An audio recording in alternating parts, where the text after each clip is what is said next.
Welcome to Chalk Talk with Charlie Ward, where on each show, you'll see engaging stories of leadership and hear from amazing guests. I want to send a big welcome to those who are watching as part of the FSU Alumni Association online audience. We're excited to be working with the FSU Alumni Association, and we've got some great things planned as well as we work together to show the amazing things that are happening at Florida State University. Speaking of amazing FSU alumni, let's talk to our leader, quarterback Charlie Ward, for some opening thoughts.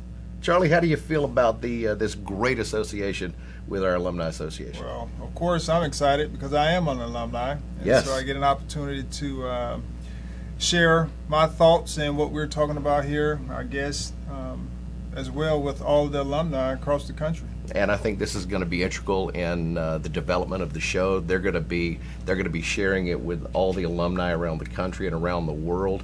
And we just get the word out there about all the good things that's going on at FSU. That is true. And we do have a lot of great alumni, for sure. And now we want to give you a chance as our Chalk Talk family to go inside the huddle with Charlie Ward. Well, people think I'm a unique because I've been a quarterback. Not only a quarterback, but a Heisman Trophy winning quarterback. I want to let you in on a little secret. We are all quarterbacks.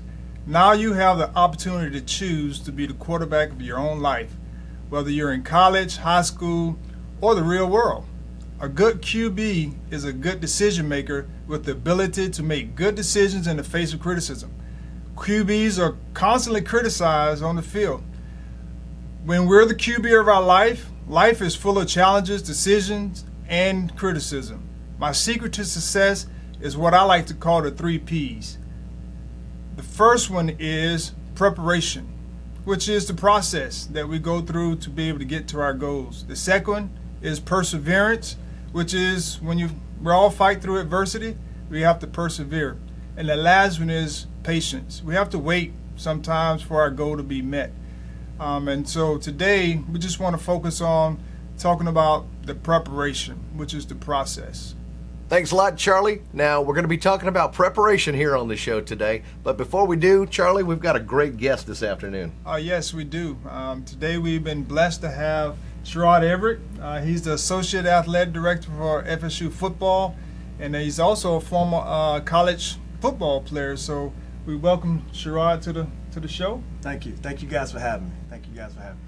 So, Charlie, when we start talking about the process includes everything that just leads to getting to your goal, whether it's life, a job, and especially college football. There's so much to the process. There is a lot of things that go into, the process, which as a former quarterback, yes, I am former, quarterback, you have to be prepared once you hit the field. Once you hit the field, you prepared yourself with all the film, study, walkthroughs, all the different things that you're going to face. But also, in life, the defense throws you a curveball. And so one of the things we want to talk about today is the process of getting to your goal. And Sharrod, I just want to ask you the state of FSU football. I've been going at this with Coach T for 2 years. Had a lot of people talking about the state of the program. And since you're boots on the ground, can you just share with us kind of what's going on? So the state of the program is actually really, really good. It's amazing. You talk about the process, and I know a lot of people oftentimes get a little impatient, but it is exactly what we thought it would be. Things take time. A process takes course, and it's always good when you get some W's. It's always good when you get some W's. Most definitely. Absolutely. So you tell me that you guys, during the course of even last year and the beginning of this year, that you had a plan. Because it seems like when I'm on social media and talking to people, like there's no plan to improve. Woody and I were talking earlier, like coach or his staff and everyone just comes in and say, man, I just don't want to be successful today. I don't want to be successful this year, so I'm just going to do whatever. I want to go to my dream job and just not succeed. And that's just not the case. The plan's in process. The process is moving along. And I think we're seeing a lot of improvement, actually, maybe even faster than Coach Taggart might have thought. Absolutely. Yeah, there is a plan, and with anything, it's not a microwave plan. Anything that you build that's going to be sustained, it requires a good foundation, and that's what Coach T and our coaches and everybody are doing. Still continue to change the culture, winning mindset, our mentality. So it's always a plan. There's always a vision. And I think we're right on course to doing exactly what we thought we could do when we came here. Well, I'm definitely excited to see moving forward, seeing great progress over the course of this season, and especially from last year. It's been night and day when it comes to the things that they've been able to accomplish. And so another question that we want to be able to pose and ask, we just got this issue with the pay for play. Yes. Just came down, I believe it's signed into law over the last couple of days. Of course, you guys have been watching this process take place for years now, and it's just starting to come to fruition now. Mm-hmm. What does that look like to you guys, looking at it as a university? How does it affect you guys right now? Well, yeah, this is obviously a subject that's been out there for many years. It's not the first year everybody's talking about it. We always have the student athletes' best interest in mind, and what our guys get. Our guys are on full scholarship, and that's room and board. Our guys also receive a cost of attendance, which for the off-campus guys it's about around $1,000 a month. The on-campus guys is usually about half of that. So. These guys are well taken care of with their meals and nutrition and all of that. But this is something that, as a university and as the NCAA, we'll be looking into to try to do what's best for all of our student athletes, not just football, but all of our student athletes at the university. Well, the issue, I know you politically correct, but the issue I have is the student athletes are, of course, taken care of, but I think they're putting the cart before the horse. Is that right? Yeah. Yeah. They put the cart before the horse. And when it comes to the end game, because there are some steps I think that they're missing that they haven't really figured out, which is now if you're going to open it up for guys or girls, that's another thing, Title IX, guys and girls to go out and have access to be able to receive some funds for their likeness. What does that do for taxes? What does that do for them becoming not being amateur? Mm-hmm. And also the biggest one is recruiting. Mm-hmm. Yeah. Because who's to say that a car dealership and a kid's in high school and he's going to, say a school, whatever school that may be, he didn't promise that kid that I will give you an opportunity to be on a commercial if you go to my school. Mm-hmm. And so I'm sure all those things have been talked about behind closed doors, but now that this pay for play has come to fruition as far as a bill is concerned, how do you think that's going to push things forward? Well, all those are all questions, from an NCAA level that will all have to be vetted, and it'll have to be carefully done, because you got your Title IX, you got those things. You want to make it right for all student athletes, just not football student athletes or basketball student athletes.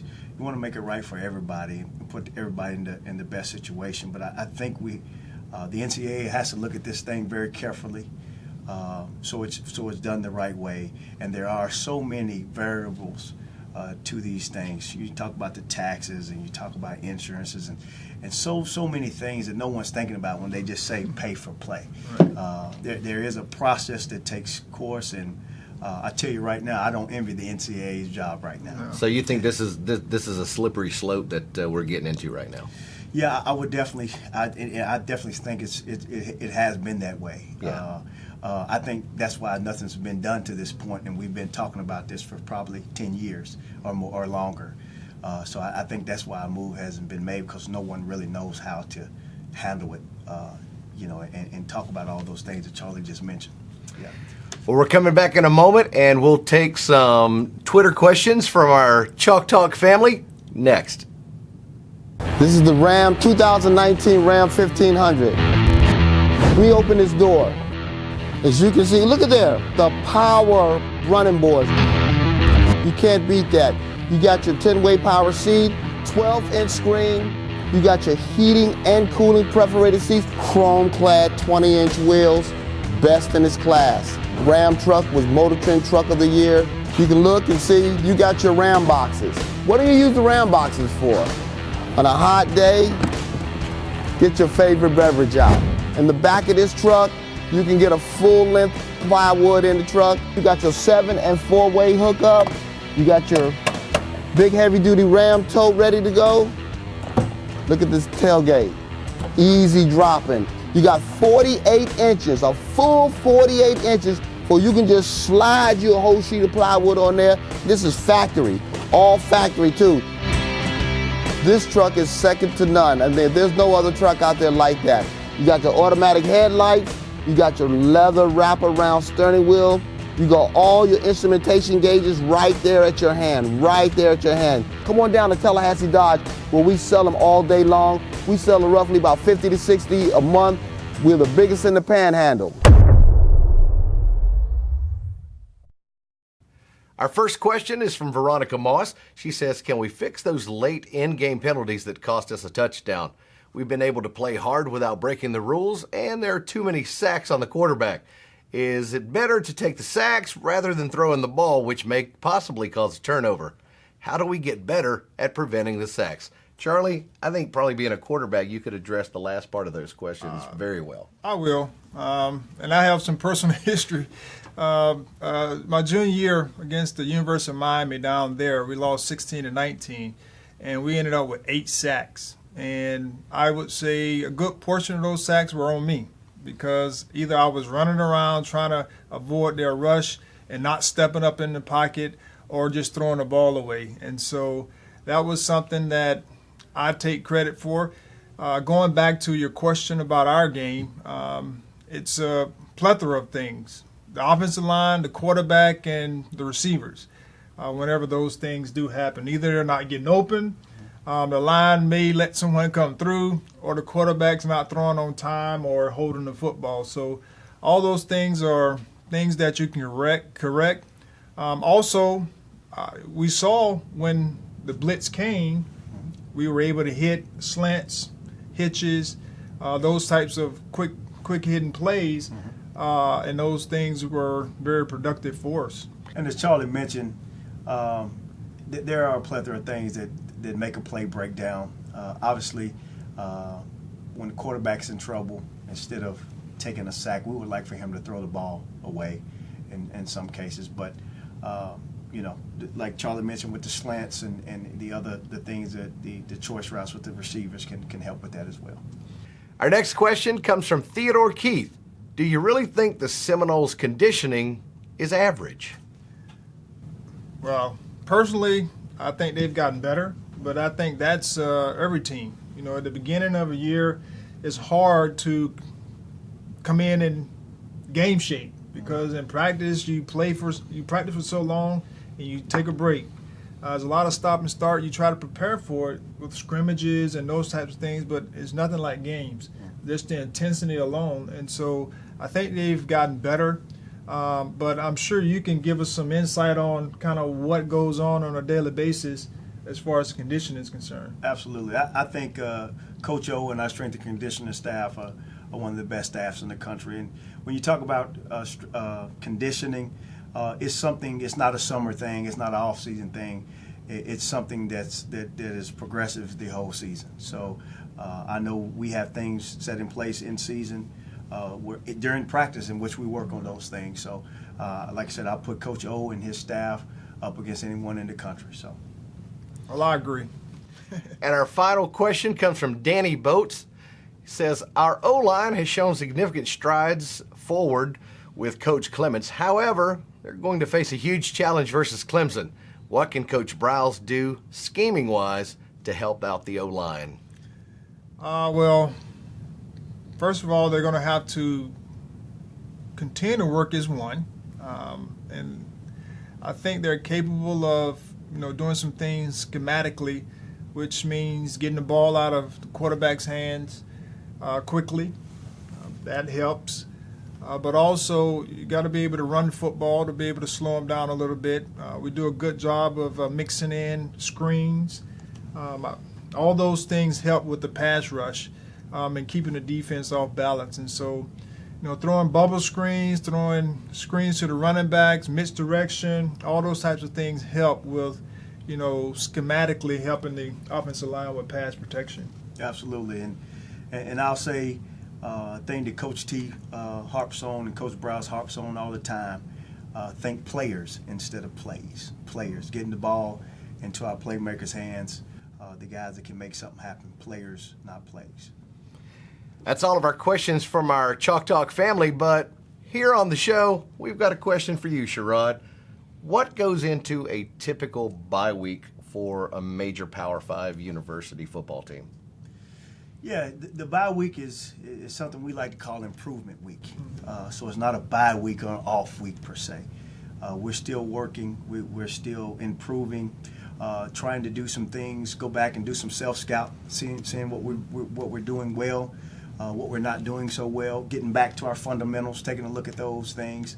Then obviously getting a jump on our upcoming opponent. So for us this week, we practice today, we'll practice tomorrow and then Wednesday, and then our players will be off Thursday, Friday, and Saturday. Let them get a little time off, and our coaches will be on the road recruiting during that time. So we're still improving. We're not just chilling or just hanging out. So not playing the Xbox. No, we're still getting better. We're still practicing and taking a look and doing a really good job of self-scouting and finding out as we go into the second half of the season what we're doing well and how we can tweak some things.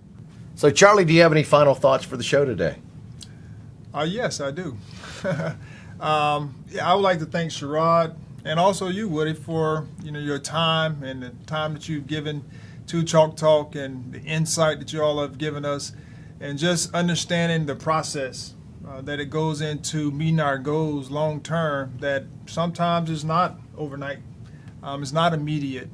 You have to go through some tough challenges before you see your goal met, and who knows how long that is. But I'm grateful that we got an opportunity to hear about the FSU football program and where it's going, and the inside scoop, in a sense, to things that a lot of us may not know. So I definitely appreciate you, Sharrod, Thanks for having me to share. And Woody, you're always the best. I know you're the voice of the Seminoles, so thank you, my friend. Can you close us out with one of those? Thank you guys for watching the show. Chalk Talk with Charlie, always a lot of fun. We hope to see you for episode 4. We'll be back here. Get all your questions to us on social media. You can check out Chalk Talk with Charlie Ward on Facebook. Leave your questions there, and we'll see you next time.